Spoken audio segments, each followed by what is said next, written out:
untuk 98 ya, kebetulan saya pada saat itu masih SD ya, SD kelas 6. Jadi memori saya terhadap 98 adalah saya ingat banget pada hari di mana kerusuhan itu terjadi, nggak ada lagi angkutan umum dari sekolah saya yang pada saat itu ada di Madrasah Pembangunan ya, sekitaran Ciputat, dekat, kalau sekarang dekat UIN, itu udah nggak ada lagi angkot tuh. Itu yang akhirnya memaksa saya untuk jalan kaki dari sekolah gitu ke rumah saya ya sekitaran yang lumayan, yang buat umur saya 6 tahun itu cukup jauh gitu ya. Walaupun sekarang nggak terlalu jauh gitu, itu sekitar ada 6 kilo lah. Saya harus jalan kaki gitu. Itu yang pertama. Yang kedua adalah memori saya atas wafatnya Elang Mulia Lesmana. Karena kebetulan pada saat itu Elang adalah tetangga saya. Elang Mulia Lesmana ini kan salah satu pahlawan reformasi, mahasiswa Trisakti yang menjadi korban penembakan di masa huru-hara era reformasi pada saat itu. Nah, saya ketika mendengar cerita itu ya benar-benar mengejutkan gitu. Cuman saya pada saat itu tidak punya ekspektasi bahwa momen itu adalah momen bersejarah gitu. Yang menjadi korban pada saat itu menjadi figur yang penting bagi era reformasi. Yang saya pikir pada saat itu hanyalah ini ada tetangga saya, Elang, yang dia ikut menjadi korban dari dinamika yang terjadi. Jadi ya tidak ada pikiran apapun selain saya bersedih ya, khususnya buat keluarga. Karena kebetulan adiknya Elang itu, Iwang ya, itu teman main kompleks sebenarnya. Teman main basket, teman main bola yang ada di komplek itu. Jadi, dan saya cukup dekat dengan ibunya Elang juga, Tante Teti yang sekarang udah meninggal, Om Boy juga. Ya saya bisa merasakan kesedihan yang terjadi pada saat itu. Karena segera setelah wafatnya Elang itu, keluarga Om Boy ya, bener-bener secara psikis ya bener-bener turun gitu. Om Boy itu yang tadinya seger gitu, karena tidak ada penyelesaian kasus Elang, ya dia banyak mengalami kesedihan lah intinya seperti itu. Dan ya itu yang saya, nuansa itu yang saya hadapi pada masa tahun 98 gitu.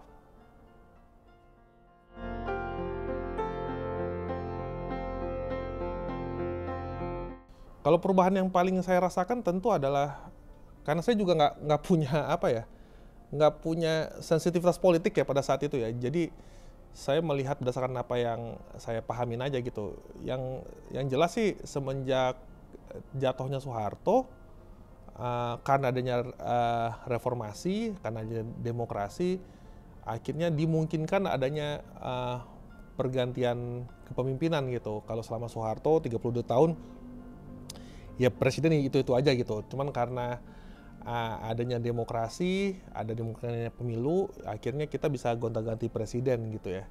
Itu yang kesan pertama yang saya tangkap gitu terkait sama reformasi. Tapi yang saya rasakan sebagai warga negara kemudian ketika saya mulai bertumbuh adalah hal yang nggak bisa direalisasikan adalah tentang ide-ide kesejahteraan bersama gitu. Karena salah satu hal yang membuat saya juga begitu setuju gitu ya dengan tuntutan reformasi pada saat itu adalah adanya kemungkinan bagi kesejahteraan bersama.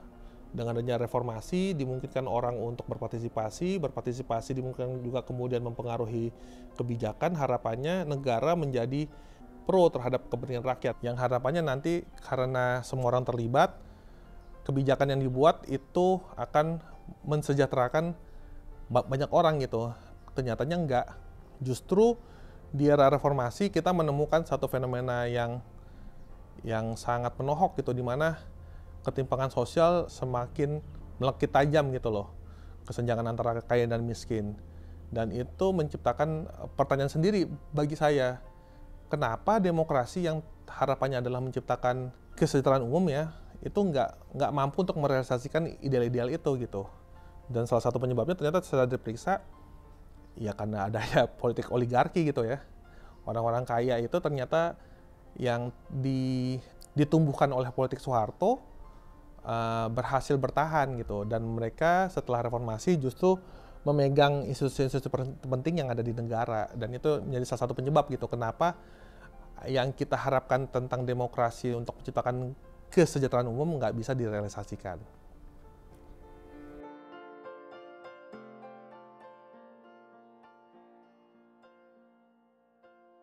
Ini mungkin secara formal ya. Secara formal sih saya lihat ya dimungkinkan adanya kebebasan ya. Dalam arti saya menemukan pasca reformasi itu orang bebas berpendapat gitu ya. Berpendapat awal-awal ya. Saya menemukan pada masa itu ya cukup banyak katakanlah buku-buku yang dikatakan kiri gitu ya, yang bermunculan pasca reformasi gitu. Itu yang pertama. Yang kedua, yang saya jelaskan tadi tentang partisipasi gitu. Partisipasi orang dimungkinkan untuk terlibat dalam proses politik ya. Bisa jadi caleg, bisa mengusung partainya sendiri. Awal-awal itu ada ruang seperti itu gitu ya. Tiga apa ya? Kalau saya lihat yang ketiga ini sih secara formal dimungkinkan adanya kesetaraan formal gitu. Dalam arti begini, dulu kita ngelihat bahwa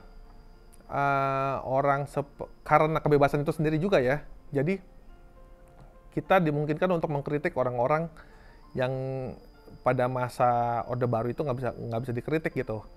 Kayak Soeharto udah pasti nggak bisa dikritik itu pada masa Orde Baru gitu. Tapi dengan adanya reformasi, ya saya dimungkinkan untuk mengkritik presiden gitu. Dan saya pikir itu adalah situasi formal yang penting itu, bahwasanya ada sedikit pengakuan bahwa di hadapan dalam konteks warga negara sebenarnya ada yang namanya kesetaraan antar warga negara gitu, terlepas dari apakah mereka berada di posisi kepemimpinan atau enggak gitu. Jadi saya pikir itu yang disediakan oleh reformasi ya. Karena adanya reformasi, hal ini bisa terwujud secara formal, walaupun tentu nggak sepenuhnya seperti itu ya.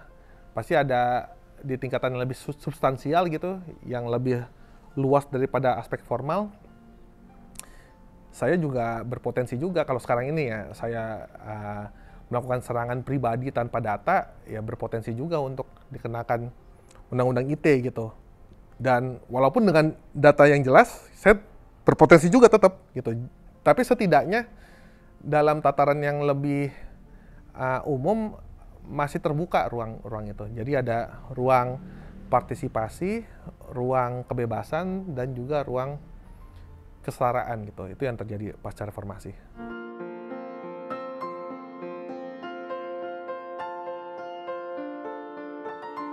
Jadi tentang ilmu politik ya, itu alasannya saya waktu itu simpel ya, karena saya tumbuh di keluarga yang kebetulan pada saat itu senang membaca koran gitu. Gitu loh. Jadi bapak saya itu setiap hari langganan koran, koran dari masa dari sekitar 90-an ya sampai dengan 2000-an awal itu masih suka langganan koran. Dan akhirnya saya senang baca koran, dan salah satu bagian dari koran yang senang saya baca adalah bagian opini, kolom gitu ya. Jadi saya suka ngeliat tuh tulisan-tulisan Nurholis Majid, Gus Dur, atau Amin Rais gitu. Dan saya terkesima gitu sama kemampuan mereka untuk mengartikulasikan gagasan gitu. Dan ketika kemudian pada masa di mana saya selesai kuliah, lalu harus menentukan kira-kira apa yang cocok ya. Nah, saya memilih pada saat itu yang pertama adalah sebagaimana seorang anak sekolah pada saat itu ya sekolah untuk cari kerja gitu. Dan kebetulan pada saat itu yang lagi bertumbuh adalah teknologi informasi kan. Jadi saya justru nge-apply di Bina Nusantara pertama kali gitu. Ambil kuliah teknologi informasi, IT gitu ya. Saya ingat banget itu, saya udah masuk hari pertama ya. Tapi kemudian saya kan juga ikut SPMB ya pada saat itu tahun 2000 berapa tuh? Ya 2004 ya. Saya ambil UI, pilihan pertama saya sebenarnya sama gitu. karena saya SPMB saya IPC ya, saya ambil ya IT juga. Yang kedua itu saya ambil hukum sebenarnya, karena kebetulan bapak saya itu adalah diploma hukum yang nggak selesai. Dia itu ngakunya ya temen Jimli Asidiki, temennya Yusril pada masa itu ya, walaupun saya nggak tahu, karena dia bilang ya dua figur ini jadi figur yang dikenal lah di angkatan dia gitu. Jadi itu yang saya kira ambil hukum itu. Dan terakhir saya ambil politik ya itu karena saya seneng aja sama orang-orang yang pada saat itu ada di kancah politik, itu yang akhirnya saya menentukan ambil ilmu politik itu. Dan itu menjadi alasan saya gitu, nggak ada alasan yang prinsipil sebenarnya, cuman ya mungkin ini keren nih gitu. Jadi ya udah ambil ilmu politik gitu. Jadi di S1 saya ya itu di ilmu politik, dan itu yang akhirnya ya berlanjut sekarang dan jadi hal yang ya saya bisa dibilang obsesi gitu, baik secara praktek maupun teori ya. Saya cukup punya obsesi terhadap apa yang disebut dengan politik ini gitu.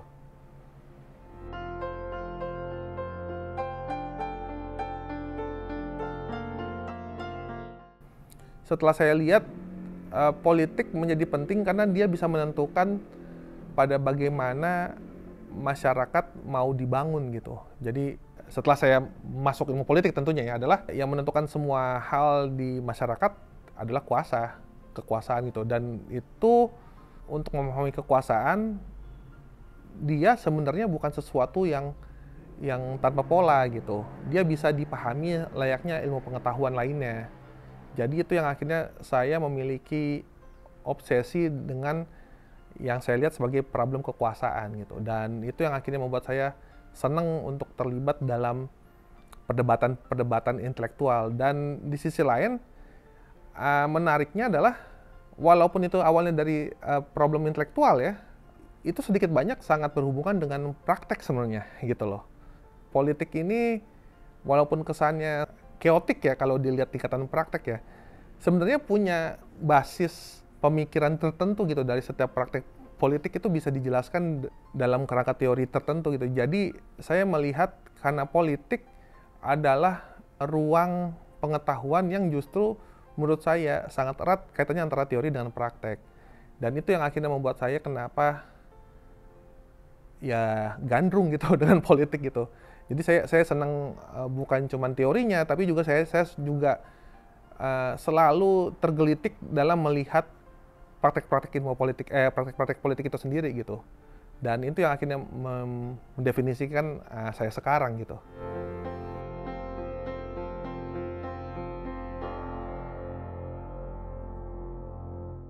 Berdasarkan refleksi teoritis saya, ini sebenarnya pandangan yang mungkin sedikit banyak, nggak terlalu banyak berubah dari apa yang saya pelajari semenjak pertama kali saya masuk kuliah gitu ya. Jadi gagasan tentang oligarki itu saya temui bukan hal yang sama sekali baru buat saya. Saya ingat banget itu tahun 2005 di mana saya harus belajar, itu saya udah ketemu dengan literatur oligarki yang pada saat itu ditulis sama Hadis dan Robinson, dan saya begitu terpukau gitu sama analisanya, karena dia punya argumentasi yang simpel bahwasanya setelah reformasi, setelah demokratisasi dibangun, itu nggak serta-merta menghancurkan relasi politik yang lama gitu loh, relasi politik yang terbangun di era Orde Baru gitu.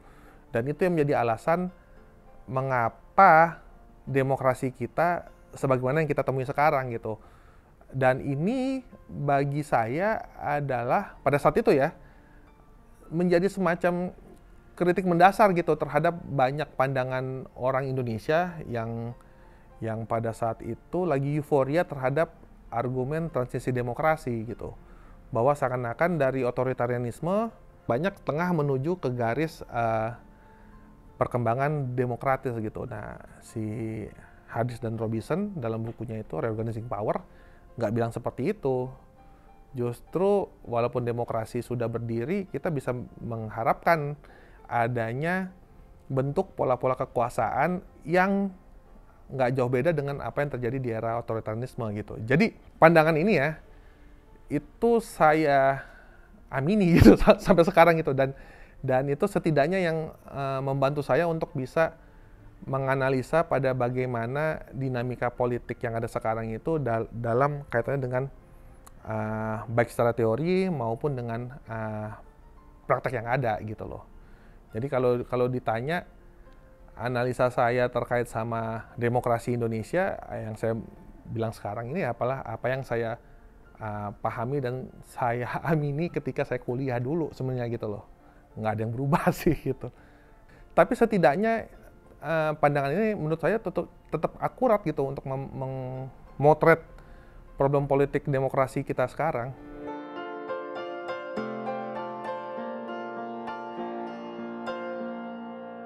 Kalau kita pakai tesis oligarki, dia beranggapan bahwasanya ruang demokrasi yang ada itu menjadi didominasi oligarki karena dalam ruang demokrasi itu nggak ada power resource, sumber kekuasaan yang bisa mendukung agenda-agenda non-oligarkis gitu.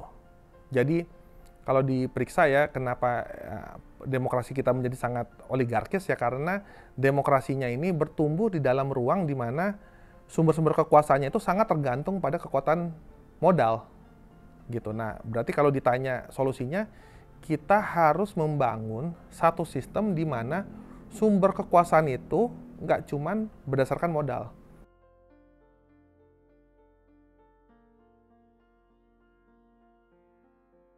Pemilu, ketika kita berbicara pemilu kan kita ngomongin tentang pencalonan ya, pencalekan seseorang gitu.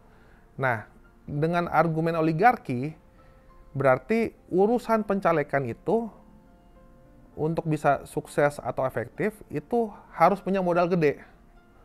Nah, kalau kita mau berbicara tentang satu sistem politik demokratis yang non-oligarkis, berarti kita harus juga menyediakan satu ruang politik di mana pencalonan itu nggak membutuhkan modal, tapi difasilitasi oleh negara. Misalnya, negara membuat skema di mana kalau ada orang yang mau mengajukan diri menjadi caleg, diberikan ruang untuk berkampanye. Misalkan, saya diberikan ruang oleh negara untuk berkampanye di media massa, diberikan waktu menit tertentu untuk berkampanye, atau diberikan ruang di ruang publik tertentu untuk foto saya ada di sana yang dimungkinkan untuk diperkenalkan ke masyarakat luas. Nah, itu kan menunjukkan bahwa kampanye seseorang nggak harus mencatatkan adanya modal atau uang, tapi dia difasilitasi sama program negara sebenarnya. Itu kalau kita mau ngomongin tentang satu skema politik non-oligarkis gitu. Tapi intinya adalah kalau kita mau berbicara politik non-oligarkis, kita harus membangun satu infrastruktur di mana proses politik itu nggak harus tergantung sama kekuatan uang atau modal gitu. Dan itu yang nggak ada sekarang, itu yang nggak diperjuangkan pada masa setelah reformasi. Karena pada saat itu kalau kita kalau kita ingat ya, yang diperjuangkan oleh banyak orang hanyalah sebatas seperti apa institusi yang bisa memungkinkan semua orang bisa berpartisipasi tanpa memeriksa apa prasyarat supaya orang bisa berpartisipasi gitu. Makanya orang pada saat itu dibolehin untuk bikin partai gitu. Tapi nggak ada pembatasan siapa yang akan membiayai partai itu. Makanya setelah reformasi, orang-orang oligark yang tadinya berkumpul di Golkar melihat kesempatan.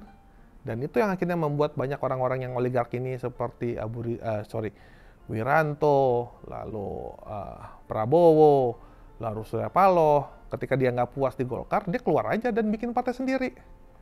Gitu. Nggak ada itu yang namanya pembatasan tentang pembatasan pembatasan negara terhadap kuasa uang mereka, di mana misalkan untuk bikin partai itu bukan cuman dibiayai, tapi juga harus ada partisipasi nyata dari masyarakat untuk membangun partai gitu. Bukan cuman orang yang dibayar untuk bikin partai.